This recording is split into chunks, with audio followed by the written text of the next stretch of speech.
지내셨습니까? 오늘 마태복음 강의 48번째 시간인데 지난주에 우리가 마태복음 12장 다 마쳤습니다. 마태복음 12장 끝에 가서 예수님의 그 어머니와 또 형제들이 찾아와서 예수님을 이제 구하는 그런 대목이 있었습니다. 그때 예수님께서 맨 마지막에 누가 내 어머니냐 누가 내 형제들이냐 말씀하시고 손을 내밀어 자기 제자들 가리켜 이르시되 내 어머니와 내 형제들을 보라. 누구든지 하늘에 계신 내 아버지의 뜻을 행하는 자 곧 그가 내 형제요 자매요 어머니니라 하시니라 하는 그런 이제 대목의 말씀을 이제 말씀을 드렸습니다. 오늘은 그 13장에 들어가기에 앞서서 이 구절에서 나오는 그 어머니가 지금 마리아 아닙니까? 그래서 이제 마리아에 대한 그런 그 오해가 지난 이게 자꾸 크거든요, 마이크가. 지난 한 1500년 이상 보통 우리가 이제 기독교계라고 얘기하는데 우리가 기독교는 영어로 크리스티애니티 그렇게 얘기하고 기독교계는 크리스텐덤 그렇게 얘기합니다. 왕국할 때 그 덤을 붙여서 크리스텐덤. 그래서 기독교계라고 얘기할 때는 하여튼 뭐 예수님을 그리스도라고 부르는 건 다 들어가는 거예요. 심지어 몰몬도 있고 안식교도 있고 그 중에 이제 대표적인 게 이제 천주교. 이건 크리스텐덤이에요. 크리스티애니티가 아니고. 그래서 그 기독교계라고 얘기할 때 가장 큰 어떠한 그 종파나 아니면 그 단체가 이제 천주교회를 들 수가 있습니다. 그래서 천주교회에서 가장 중요한 그 내용이 마리아를 이제 숭배하는 겁니다. 물론 그 사람들은 이제 마리아에게 숭배하는 게 아니다 이제 그렇게 이야기하지만 실질적으로 마리아 이제 숭배하는 것이 천주교회의 아주 기본이 되는 그러한 그 사상입니다. 그래서 오늘은 그 예수님의 어머니에 대한 그 잘못된 그런 생각이 왜 들어오게 됐고, 그래서 그것이 이렇게 기독교의 모습을 가지고 이 땅에 이제 정착을 하게 되었는가, 이왕 여기 그 예수님의 어머니와 그 형제들 또 자매들 그 이야기가 나오기 때문에 잠깐 말씀을 드리고, 그리고 13장을 시작하겠습니다. 왜 이렇게 말씀을 드리냐 하면, 천주교회가 성경 말씀을 따라서 요한계시록에 있는 그 말씀을 따를 것 같으면은 앞으로 이제 천주교회가 급부상을 하게 됩니다. 그래서 지금도 우리나라에 뭐 기독교계 하면 이제 천주교하고 이제 기독교가 있는데 옛날에는 뭐 지금도 마찬가지고 우리 기독교가 인구가 훨씬 많아요. 그럼에도 불구하고 여러분 뭐 부활절이다 크리스마스다 하면 꼭 신부가 나와서 미사하는 것부터 먼저 해주고 그 다음에 이제 이렇게 가거든요. 그게 이제 우리나라만 그런 것이 아니라 원래 이 미국이라고 하는 나라 자체도 기독교에서 출발이 됐어요. 그래서 천주교회라고 하는 것 자체를 인정을 하지 않는 그런 그 베프티스트들, 우리 침례교 이제 선조들, 이런 분들이 장로교 중에서도 뭐 캘빈주의하고 이런 분들은 아주 천주교하고는 아주 벽을 쌓은 그런 사람들인데 이런 분들이 천주교의 그 국가교회 시스템을 이렇게 배척을 하고 그거가 싫어서 나와서 미국에서 지금 새로운 신교, 새로운 그런 국가를 이제 구성을 했거든요. 이제 그런 상황이기 때문에 처음에 무슨 뭐 천주교에 어떤 교리가 들어간다든지 하는 건 있을 수가 없었어요. 근데 지금은 이제 상황이 역전이 돼서 특별히 남미에서 들어오는 그러한 그 불법 이민자들이 이제 수가 많아지기 시작하고 이렇게 하다 보니까 또 이제 천주교회가 돈이 많고 해서 로비를 굉장히 많이 합니다, 미국에. 이제 이렇게 하다 보니까 로비를 많이 하고 하다 보니까 미국에서도 이제 뭐 거의 자타가 공인하는 기독교계의 첫 번째 가는 게 이제 천주교회가 그래도 한 200년 사이 이제 그렇게 지금 변해 가고 있어요. 이것은 이 요한계시록에 기록이 되어 있는 적그리스도의 때가 오기 전에 전 세계에 나타나게 될 그런 종교적인 현상입니다. 그래서 전 세계적으로 천주교회, 교황, 그 다음에 마리아와 아기 예수를 섬기는 이와 같은 그 이교도들의 그러한 그 믿음 체계가 전 세계적으로 흥황하게 돼 있습니다.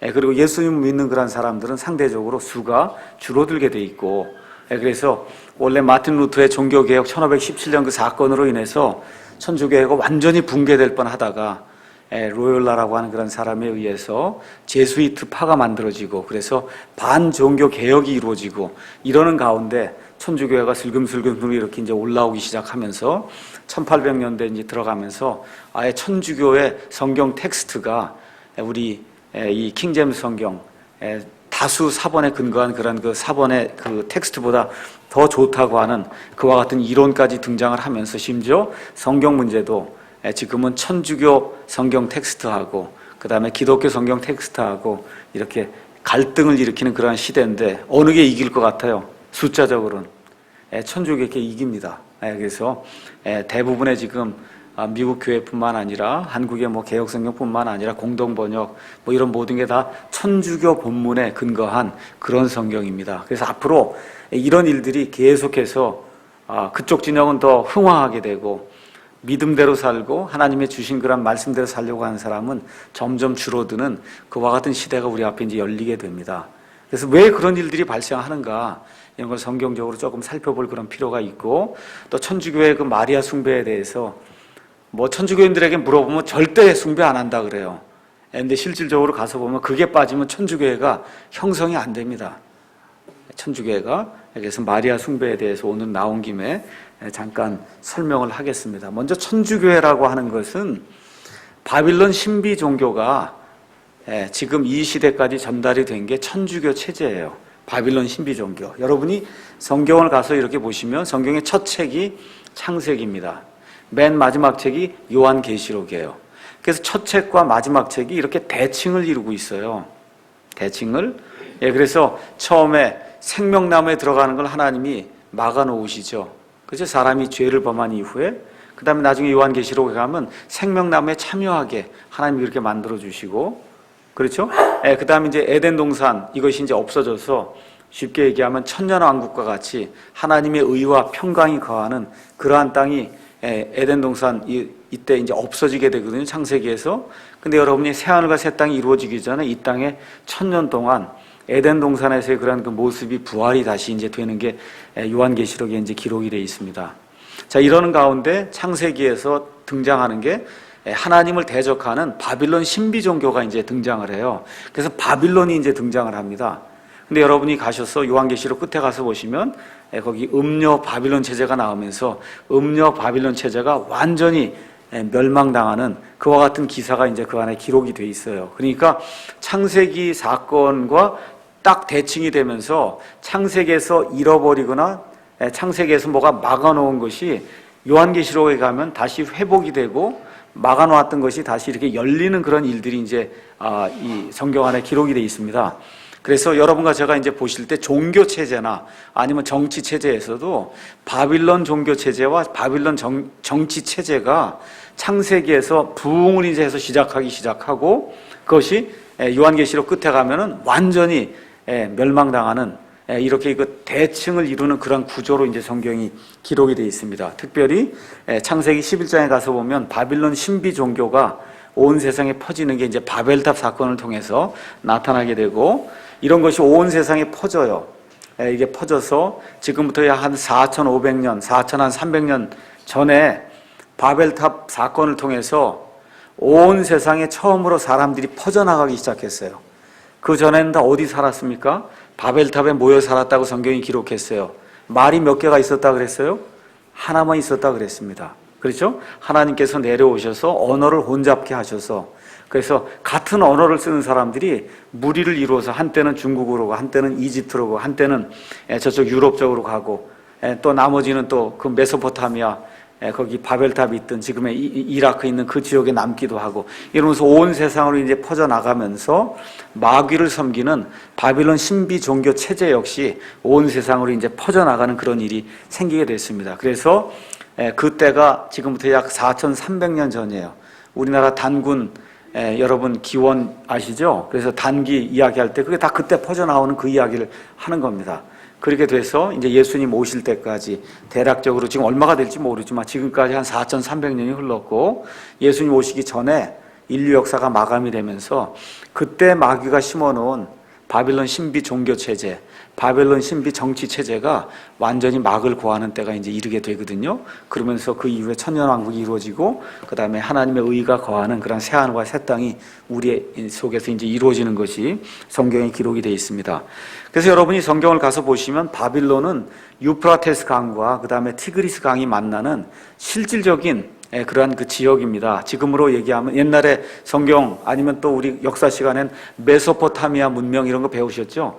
그래서 메소포타미아가 바빌론이 있던 그와 같은 지역입니다. 우리 창세기 가서 한번 잠깐 보겠습니다. 창세기 10장에 가서 보시면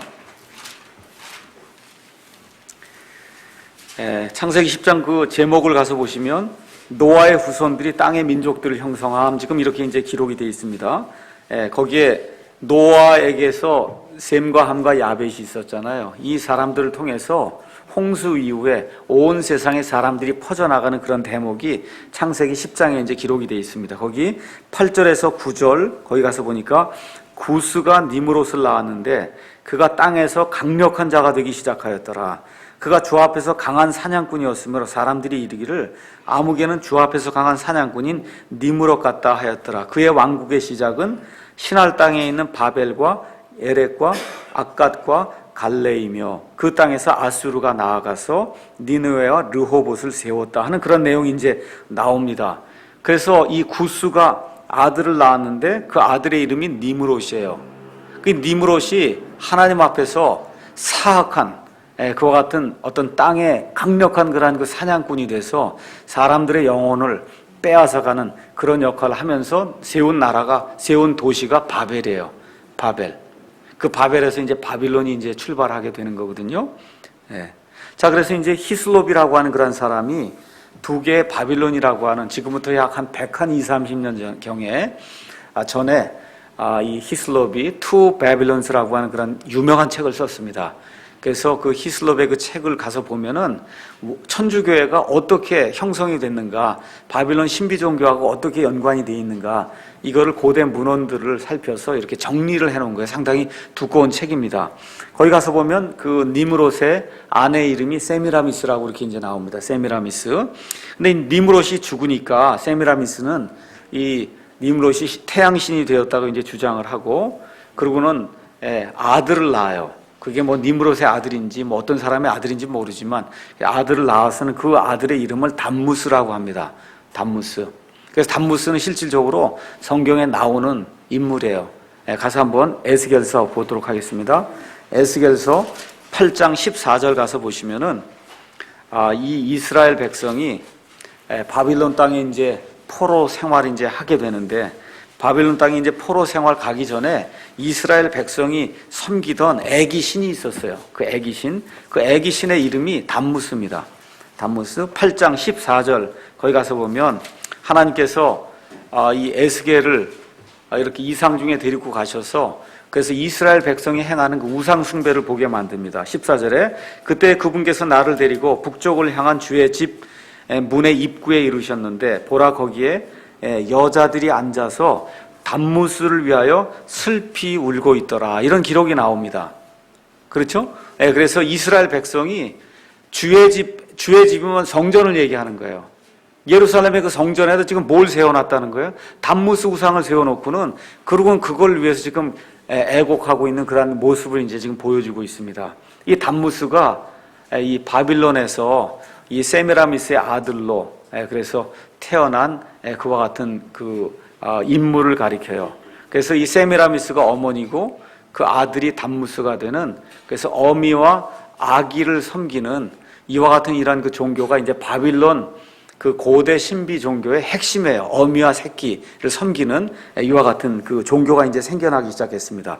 이렇게 하면서 그 당시에 창세기 3장 15절에 있는 말씀이 뭐냐 하면 여자의 씨가 나타나서 마귀의 씨를 이렇게 대적한다고 하는 그런 말씀이 있는데, 그것이 이제 온 세상에 퍼지니까 세미라미스가 자기에게서 난 이 담무스가 바로 여자의 씨다 해서 이런 것들이 이제 퍼뜨리기 시작하면서 바빌론 신비 종교를 만들고 사람들을 이제 컨트롤하기 위해서 그래서 사제 제도를 만들어서, 그래서 사제 제도를 통해서 사람들이 사제에게 와서 모든 일을 다 고해해서 알리게 되면 그런 국가의 모든 정보가 들어오도록 하는 그와 같은 그 시스템을, 종교 시스템이에요 물론. 그렇지만 그것이 정치하고 결탁이 돼서 천주교회는 종교가 아니에요. 종교를 위장한 정치입니다. 그래서 이러한 그 시스템이 바빌론에서 지금부터 약 4,000년경에 시작이 되면서 바벨탑 사건을 통해서 온 세상으로 이제 퍼져나가기 시작했어요. 이게 퍼져나가서 이집트 땅에도 이시스와 호루스라고 하는 어미와 아들 섬기는 그런 종교가 생겨나고, 중국에도 가서 보면 중국의 천주교 선교사가 들어가기 전에 이미 이 어미와 아기를 섬기는 그와 같은 이 종교가 있었어요. 그래서 성모를 섬기는 그러한 종교가 있었어요. 그때 성모를 중국말로 식무라고 해요. 식무. 그래서 일본하고 그 다음에 중국에 이 천주교 선교사들이 들어가서 깜짝 놀란 일이, 자기들이 지금 마리아하고 이걸 전달하러 이미 들어갔는데 가서 보니까 이미 그 땅에 성모가 있더라는 거예요. 성모를 섬기는 그러한 그 종교가 있더라는 거예요. 사람들이 이게 어머니를 섬기고 하는 것들이.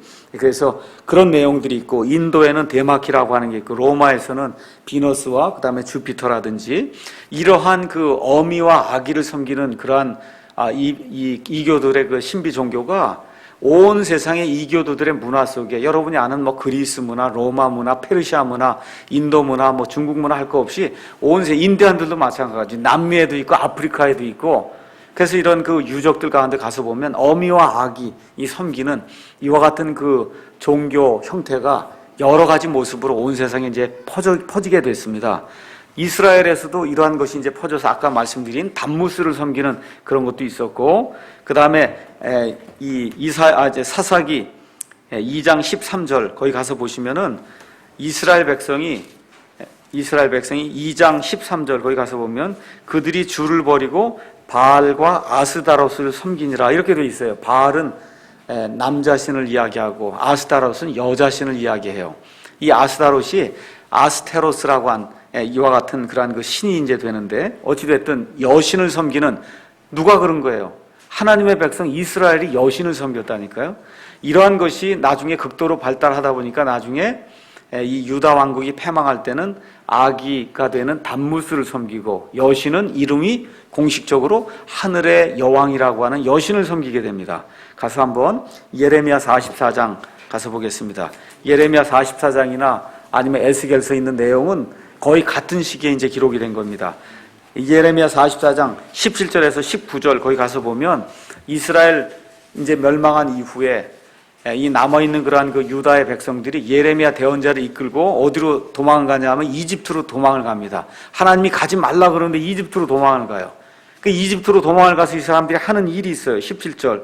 무엇이든지 우리 입에서 나가는 것을 반드시 이행하여 우리가 행하는 대로, 곧 우리와 우리 조상들과 우리 왕들과 우리 통치자들이 유다의 도시들과 예루살렘의 거리들에서 행하는 대로 하늘의 여왕에게 분향하고 그 여왕에게 음료 헌물을 부으리라. 예레미야가 하지 말라고 하는데 이집트 땅에 내려가서는 이 유다 백성이 옛날에 우리가 하던 그때로 우리가 하늘의 여왕을 섬기겠다. 그러면서 하는 얘기가 뭐라고 얘기하면, 그때에는, 여왕을 섬기던 때에는 우리가 양식을 풍성히 소유하고 일이 잘 되어 아무 재난도 보지 않아야 했으나 우리가 하늘의 여왕에게 분향하고 그 여왕에게 음료 헌물 붓는 일을 그만둔 뒤부터는 우리에게 모든 것이 부족하고 우리가 칼과 기운으로 소멸되었느니라 하며, 우리가 하늘의 여왕에게 분향하고 그 여왕에게 음료 헌물을 붓겠다고 하면서 예레미야 대언자를 무시하고 핍박하고 하면서 하늘의 여왕에게 이렇게 음료 헌물을 바치고 하늘의 여왕을 숭배하는 그런 일이 누가 한 거예요? 이스라엘 백성이 한 거예요. 또 그 당시에 누가 있었어요? 또 주의 집에는 담무스가 있었어요. 그러니까 담무스를 섬기고 이렇게 그 여신을 섬기는 그런 일이 이스라엘 백성이 바빌론의 포로 생활 가기 전에 그때 이렇게 극심하게 있었다는 겁니다. 무슨 이야기인지 이해하시겠죠? 그래서 지금부터 약 4,300년경에 생겼던 그러한 그 어미와 아기를 섬기는 그러한 그 신비 종교가 온 세상에 파급이 되면서 심지어 어디까지? 이스라엘 백성에게까지 이렇게 이제 전달이 됐습니다. 자, 그래서 이제 예수님 오실 때까지 이교도들의 그 뭐라 그럴까, 종교의 그 핵심이 어미와 아기를 섬기는 거예요. 어미와 아기를. 이런 가운데 예수님이 태어나고 기독교가 이제 흥왕하기 이제 시작을 했잖아요. 박해를 받으면서 기독교가 이제 점점 불어나기 시작을 하니까 여러분이 잘 아시다시피 AD 313년에 우리가 밀라노 칙령을 통해서 콘스탄틴 대제가 기독교를 공인했다 하는 그런 내용으로 이제 우리가 역사에서 배웠잖아요. 근데 그 기독교 공인에 있어서 중요한 포인트가 있어요. 그건 뭐냐 하면, 여러 지방의 이교도들이, 우리가 이제 로마 제국을 형성해서 사는데, 로마가 이제 있고 여기 속국으로 이렇게 여러 나라들이 있는데, 이 나라들이 이 정치와 종교가 하나가 돼야만 그래야 이 나라가 흥왕할 수 있지 않냐. 그러니까 정치는 로마가 이게 다스린다고 해도 우리 믿음 체계가 이게 다르면은 이게 나라가 하나가 될 수 없다. 그렇게 되니까 우리가 모든 걸 다 허용할 테니 한 가지 우리에게 좀 허락을 해라. 그건 뭐냐면 우리가 공통적으로 섬기는 게 어미와 아기다. 어미와 아기. 이걸 섬기니까 이거를 기독교 공인을 하면서 같이 이렇게 할 수 있도록 그렇게 만들어 달라. 그런 내용이 이제 올라온 거예요. 그렇게 되니까 이제 이 콘스탄틴이라고 하는 사람이 나라를 어떻게 하든지 하나로 만들어서 여러분이 알고 계시는 팍스 로마나라고 얘기하죠. 로마의 평화. 이 로마의 평화를 제국에 가져와야 되겠는데 지금 그 일을 이루기 위해서는 뭘 허락해 줘야 돼요? 어미와 아기 섬기는 거를 허락해 달라니까 이게 허락이 안 되면 종교가 통일이 안 되니까. 그래서 나온 게 뭐예요? 그럼 기독교에서 어미와 아기로 만들어 줄 수 있는 그게 있냐는 거죠. 찾아보니까 또 뭐가 있어요? 정확하게 마리아와 아기 예수가 딱 그렇게 이제 부합이 되잖아요. 이렇게 돼서 마리아와 아기 예수로 그게 둔갑을 하게 된 겁니다. 기독교의 탈을 쓰고 이렇게 되니까 전 로마 제국이 다 뭘 섬기는 거예요? 어미와 아기를 섬기고 기독교의 탈을 쓴 사람들은 그걸 뭐라고만 부르는 거예요?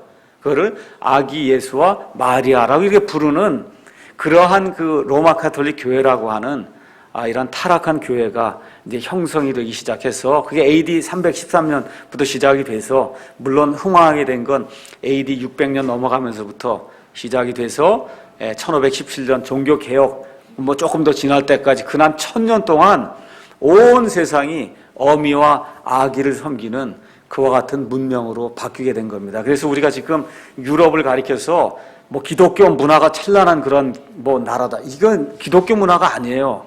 뭐로 말씀하시되 천주교 문화가 찬란한 그런 나라들이 유럽에 있는 나라들입니다. 이 기독교 문화가 아니에요. 뭐예요? 천주교 문화예요. 이렇게 하다 보니까 심지어 마리아가 십자가에 달리게 되고 그 상에 가서 보면 그래서 여러분 천주교 로마도 그렇고 아니면은 이제 기회가 되면 워싱턴에 같은데 이런데 영어로 다 돼 있는 뭐 세계 7대 성당 이런데 가서 보시면 건물에 한번 들어가 보세요. 그럼 그냥 벽에다가 다 온통 마리아예요. 온통 마리아. 예수는 없고 온통 하늘의 여왕이시여 뭐 해갖고 잔뜩 이렇게 다 붙여놨습니다. 그래서 이러한 그런 문명이 이제 들어오기 시작했어요. 자, 그런데 이제 이러는 가운데 여러분이 잘 아시다시피 주후 431년경에 에베소 공회라고 하는 그런 공회를 천주교에서 이제 열게 됩니다. 그 공회에서 마리아가 하나님의 어머니라고 아주 공식 호칭을 주게 됐어요. 여러분 하나님의 어머니 있습니까? 하나님의 어머니가 있어요? 이러한 신성모독적인 이러한 그 결의를 이제 431년에 에베소 교회에서 이제 하게 되는데 그것도 참 재미가 있어요. 여러분이 한번 가셔서 사도행전 19장을 읽어보세요. 여러분 이거 두시고 사도행전 19장에 가서 보시면은 사도 바울이 소아시아 지방의 에베소 교회에 가서 에베소라고 하는 지역에 가서 하나님의 말씀을 열심히 전했습니다. 그때 전했던 그 학당의 이름이 뭐예요? 누구의 학당이에요? 누구의 학당이에요? 두란노라고 하는 사람의 학당에 두란노라고 하는 사람이 가지고 있는 지금식으로 얘기하면 서당 우리나라에 그걸 빌려갖고 그래서 열심히 하나님의 말씀을 얼마 동안 했냐면 10절에 가서 보니까 이 일이 2해 동안 계속해서 이루어지므로 아시아에 거하던 사람들은 아시아는 이게 중국, 한국을 얘기하는 게 아니라 소아시아, 터키 지방의 아시아를 얘기하는 거예요. 아시아에 거하던 사람들은 유대인이나 그리스인이나 다 주 예수님의 말씀을 들었다는 거예요. 하나님 말씀이 얼마나 흥왕했든지 하여튼 터키 지방에 거기 있는 사람들은 하나님 말씀을 다 들을 정도로 에베소 지역에서 하나님 말씀이 흥왕하게 됐어요. 이렇게 되니까 문제가 생겼어요. 어떤 문제가 생겼냐? 에베소에는 세계 7대 불가사의가 있어요. 그 당시에. 세계 7대 불가사의 중에 하나가 뭐냐면 다이애나 신전이에요.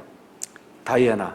아시겠습니까? 세계 7대 불가사의니까 얼마나 신전이 컸으면은 사람들이 지금의 역사가들이 그런 신전을 사람이 지을 수가 있겠냐 해서 그걸 세계 7대 불가사의 하나로 만들 정도로 그렇게 큰 신전이 있었어요. 에베소에. 이해하시겠죠? 그래서 그렇게 되니까 이 다이애나를 섬기는 다이애나가 뭐예요? 쉽게 얘기하면 어미란 말이에요. 어미. 그렇죠? 그래서 어미를 이렇게 섬기는 그 어미 여신을 섬기는 그러한 사당이 엄청난 게 크게 있었는데 사도 바울이 거기 들어가서 2년 동안 복음을 선포하니까 그 지역에 있던 사람이 다 들었다는 거예요, 복음을.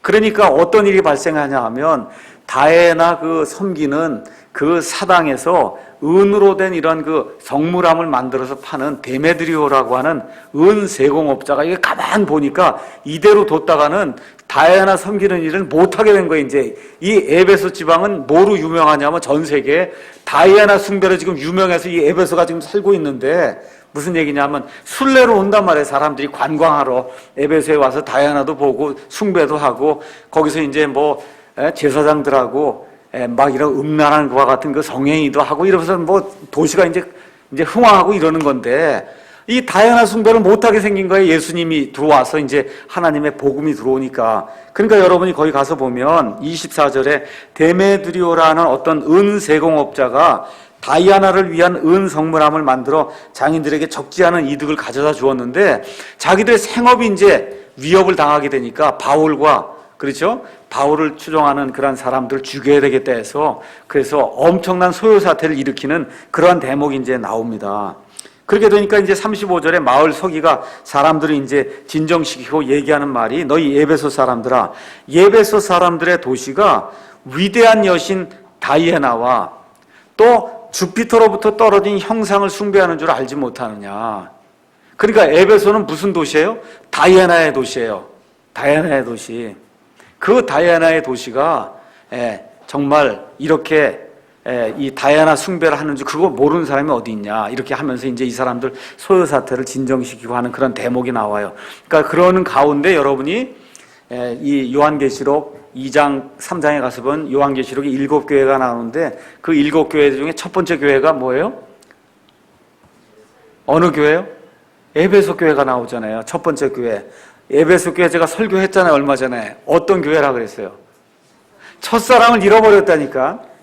그러니까 첫사랑을 예수님을 섬기다가 나중에 뭘로 가요? 다이아나로 옮겨간다니까 이 에베소 사람들의 교회가. 그래서 어느 때 431년이 되니까 에베소 교회에서 에베소 공회가 열려서 마리아를 뭐로 격상을 시켜요? 하나님의 어머니로 격상을 시키는 그러한 이 형국이 생겼다는 겁니다. 근데 예수님이 뭐라 그래요? 내가 첫사랑을 버렸다. 이걸 회복하지 않으면 내가 내 등잔대를 치워 없애버리겠다 그랬잖아요. 그래서 어떻게 됐어요? 에베소 교회가 없어지게 됐어요. 이해하시겠습니까? 제가 이렇게 말씀드리는. 그래서 이제 이 마리아 숭배라고 하는 게 에베소하고 상관이 있고 이게 여러분 요새 뭐 찰스 뭐 황태자 뭐 해갖고 그 아들이 뭐 결혼하고 뭐 다이애나가 뭐 훌륭한 여왕이고 여러분 다이애나가 지금식으로 얘기하면 매춘부예요. 지금 그 사실 그렇잖아요. 남편 있는 데 가서 바람 피운 여자잖아요.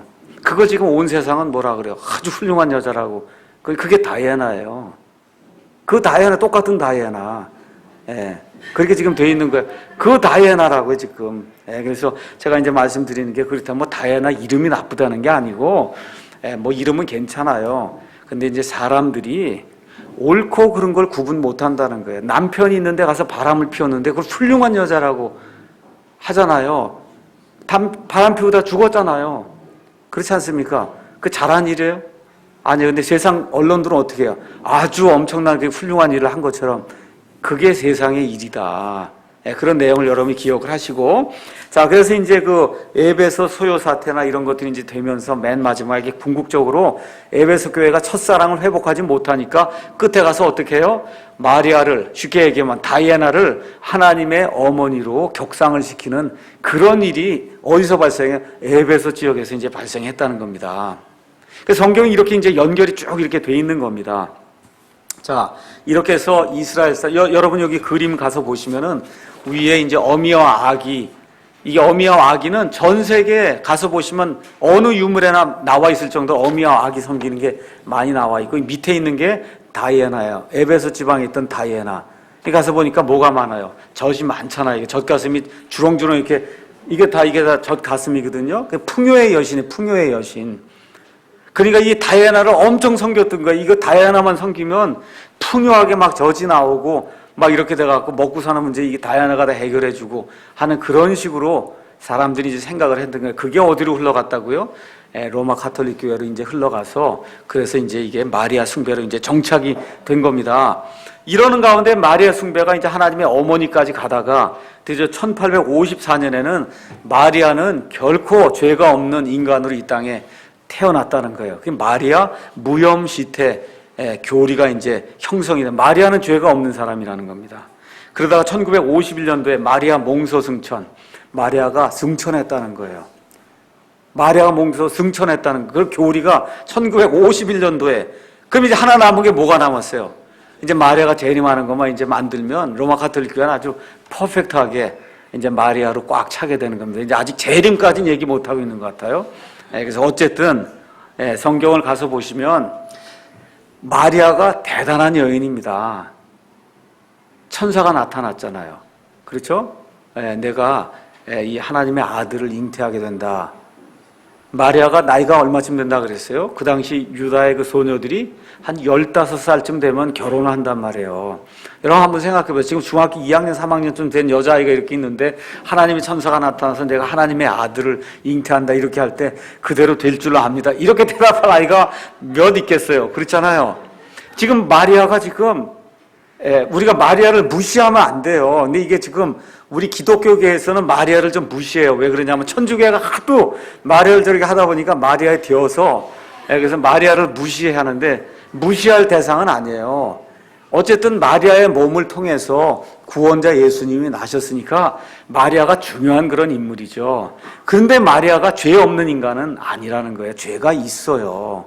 그렇죠? 그래서 마리아가 누가복음 1장 46절 47절에도 가서 보시면 그럼 어떻게 해야 돼요? 구원자를 필요로 하는 그런 인간이다. 자기 자신이 고백을 합니다. 또 예수님도 절대로 마리아가 죄 없다고 이야기한 적도 없고 성경 전체를 가서 봐도 어느 누구가 마리아에게 가서 무릎 꿇고 기도했다는 그런 대목도 없고. 그래서 여러분이 이제 왜 그러면 그렇게 마리아를 섬기느냐? 이 천주교의 주장은 그거예요. 가나의 혼인잔치가 열렸는데 그렇죠? 포도주스가 다 떨어졌다는 겁니다. 그랬더니 사람들이 포도주스가 다 떨어졌습니다. 그랬더니 어머니도 얘기하잖아요. 그렇죠? 포도주스가 다 떨어졌다. 그렇죠? 그랬더니 여자가 무슨 상관이 있습니까? 그렇죠? 그랬더니 마리아가 가서 이제 그걸 다 준비해라 이렇게 해서 이렇게 포도주가 이제 만들어졌다는 거죠. 그 사람들 주장이.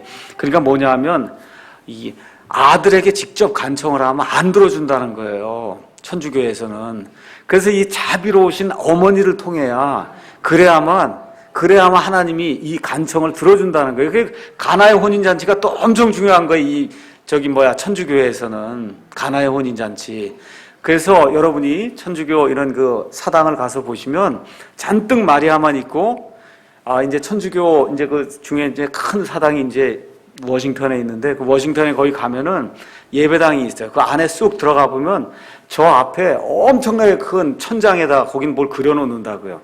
우리 교회 이 천장의 반 이상이 되는 게 아주 엄청나게 무서운 분이 한 분 거기 그려져 있어요. 부처처럼 생긴 게. 그게 예수님이에요. 아주 엄청나게 무섭게 그려놨다고. 알겠죠? 마리아는 이렇게 애기 안고 상냥하게 그려놓고. 그래서 다가갈 수가 없는 거예요. 다가갈 수가 없어요.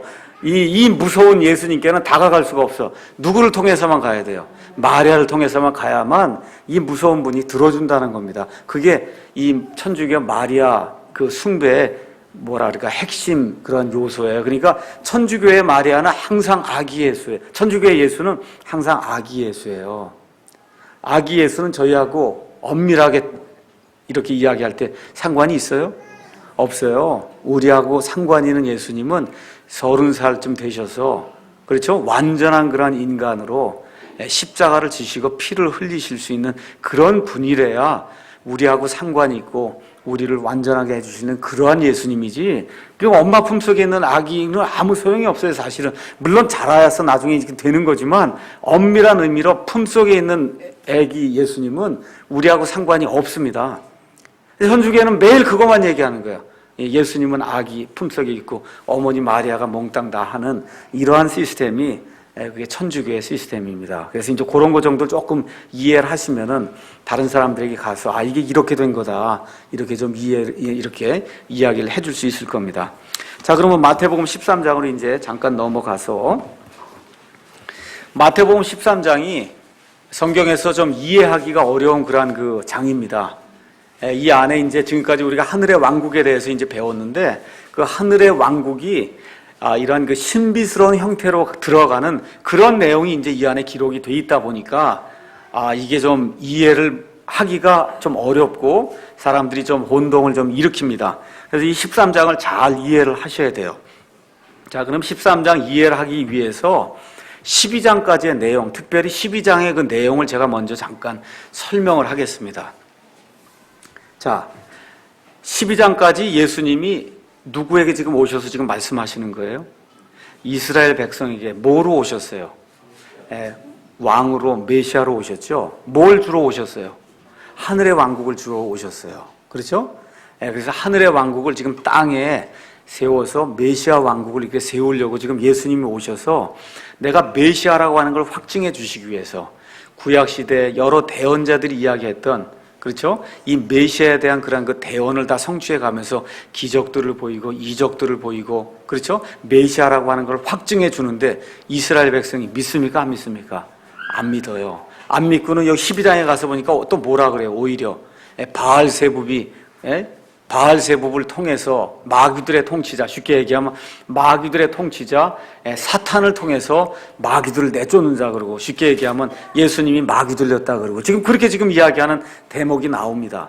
맞죠? 이러는 가운데 우리 예수님께서 드디어 12장에 가서 보니까 예수님이 어떤 말씀을 이제 해주시냐면 12장에 17절에 가서 보니까 대언자 이사야를 통해 말씀하신 걸 성취하려 합니다. 쭉 내가 택한 나의 종 쭉 얘기하면서 그가 이방인들에게 공의를 베풀리라. 그는 다투지 아니하며 외치지 아니하리니, 쭉 얘기하다가 20절에 가서 승리에 이르기까지 하리니, 22절에 이방인들이 그의 이름을 신뢰하리라. 그러니까 지금 뭐예요? 넌지시 지금 이제 뭐가 나오기 시작하는 겁니까?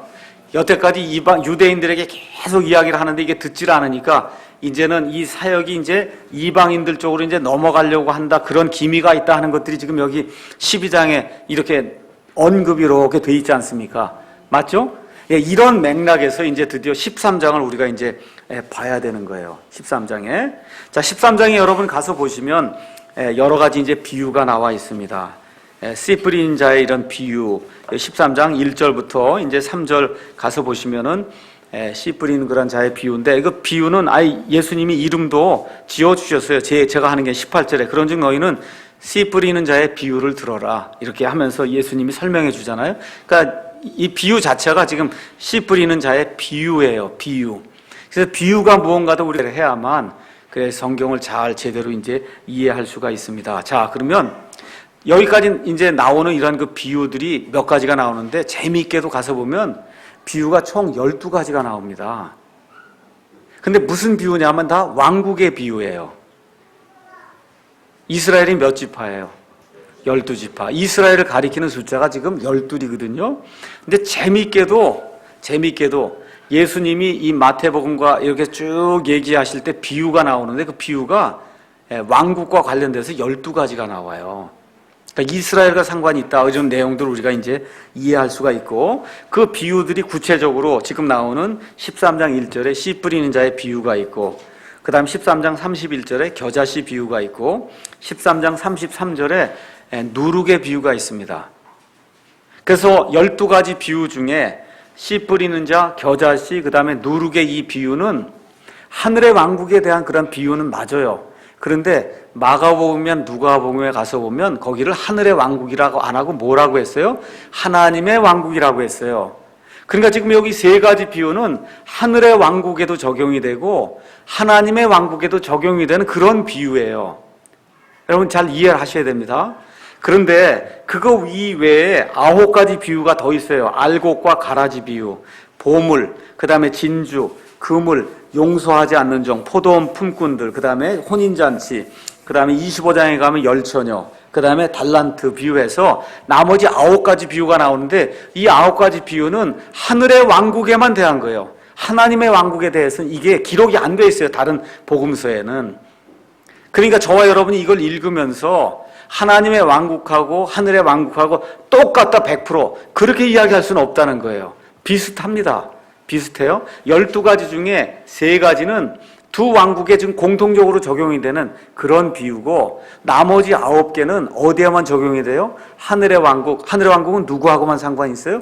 이스라엘 백성하고만. 그러니까 여기 나오는 달란트 비유라든지 열처녀 비유라든지 그다음에 이제 알곡과 가라지 비유라든지 이런 거 가서 보시면 저희하고는 전혀 상관이 없는 그런 비유예요. 교회하고 전혀 상관이 없는 그런 비유입니다. 누구하고 상관이 있어요? 이스라엘하고, 또 어느 왕국하고? 하늘의 왕국하고 상관이 있다는 내용들을 우리가 가면서 이제 볼 수가 있습니다.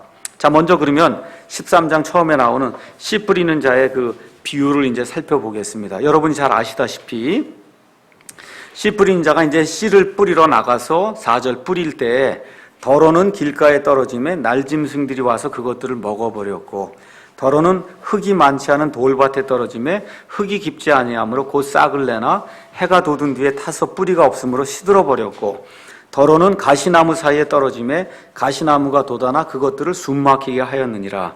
그러나 다른 것은 좋은 땅 속에 떨어짐에 얼마는 100배, 얼마는 60배, 얼마는 30배의 열매를 내었느니라. 들을 귀 있는 자는 들을지어다. 그럼 이 말씀은 어디에 적용이 돼요? 하늘의 왕국과 하나님의 왕국 두 개에 다 적용이 되기 때문에 이스라엘 백성에게 적용해도 되고 우리 믿는 사람들에게 적용해도 되는 그런 말씀이다. 이렇게 일단 이해를 하시고, 예수님이 이 말씀을 또 직접 설명을 해주시죠. 18절에 그런즉 너희는 씨 뿌린 자의 비유를 들으라. 제가 뭐 딴 얘기할 거 없어요. 예수님이 다 설명해 줬으니까. 어떤 사람이 10절부터 설명을 해드릴게요. 제자들이 나와 그분께 이르되 어찌하여 그들에게 비유로 말씀하시나이까. 그러니까 왕국의 신비를 아는 것이 너희에게는 허락됐는데 그들에게는 되지 않았다. 이런 말씀을 이제 쭉 이야기해 주시고, 그 다음에 이제 그 씨 뿌리는 자가 그리스도고 씨가 하나님의 말씀이다. 이런 말씀 이제 해주시는데 19절 가서 보니까 어떤 사람이 그냥 말씀을 듣는 겁니까? 아니면 무슨 말씀이라고 그랬어요? 왕국의 말씀이에요. 그러니까 지금 1차적으로 누구에게 이야기하는 거예요? 이스라엘 백성에게 왕국 지금 이야기하는 그 말씀을 지금 이야기하는 거다.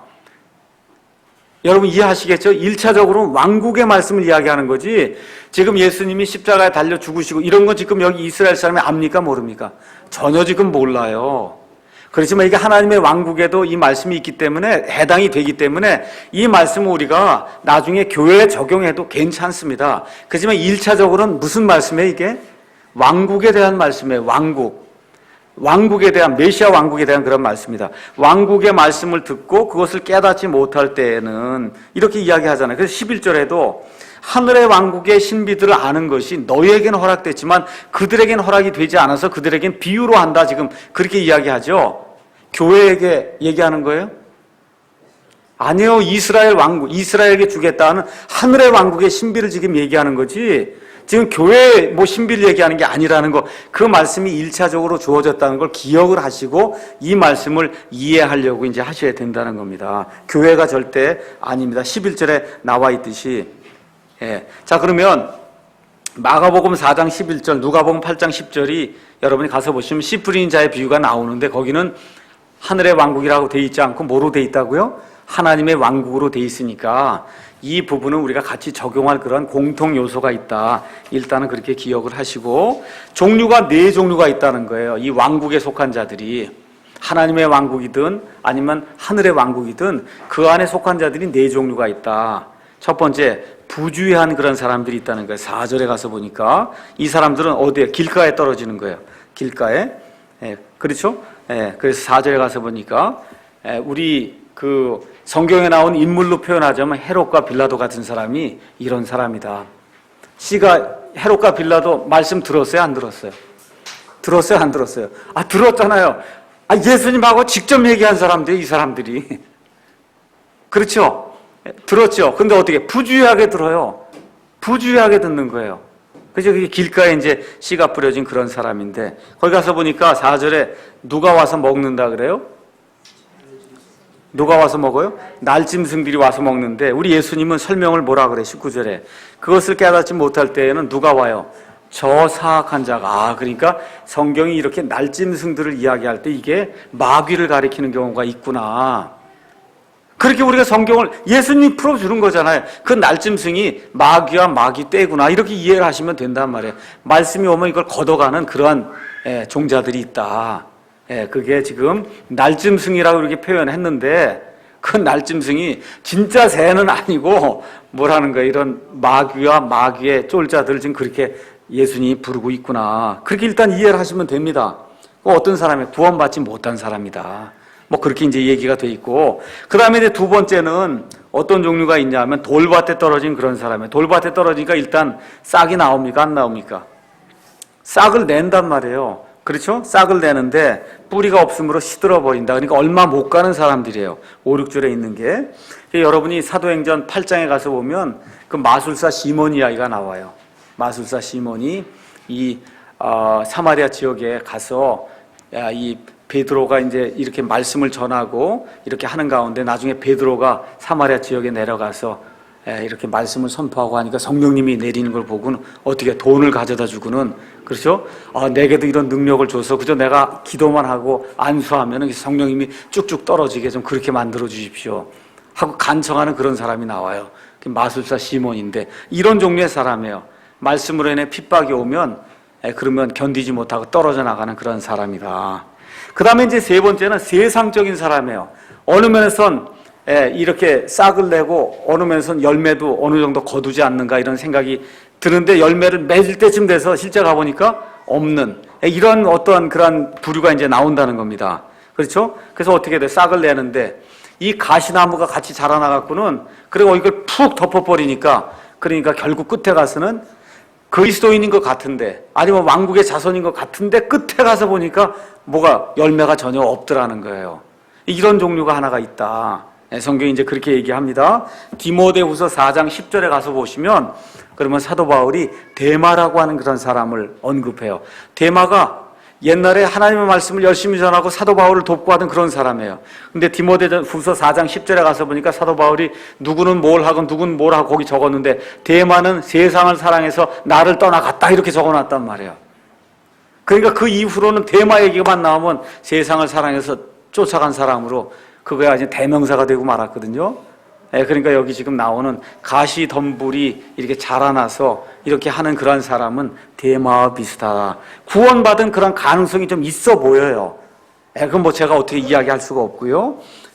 이런 사람이 이제 있습니다. 그런데 거기 가서 보니까 그 가시덤불이 뭐라고 돼 있냐면 22절에 가시나무 사이에 씨를 받은 자 또한 말씀을 듣되 이 세상의 염려와 재물의 속임수가 말씀을 숨막히게 아주 꽉 자라서 이걸 막아버리니까 어떻게 열매를 맺지 못하는 자니라. 그 설명이 다 돼 있어요. 가시나무가 뭔지, 이 세상의 염려, 그렇죠? 그다음 재물의 속임수, 여기 빠져 사는 사람이 열매를 맺지 못하는 사람이다. 이렇게 이제 돼 있고 맨 마지막에 진지한 자들, 옥토라고 이제 보통 이렇게 이야기하는 거죠. 12제자라든지 또 예수님 믿고 많은 열매를 맺는 그런 사람들을 우리가 이 옥토에 속한 사람이다. 이제 그렇게 이야기할 수가 있습니다. 여기까지만 하죠. 45분 1분 전인데 여기까지 하고 다음 시간에 또 하도록 하겠습니다. 잠깐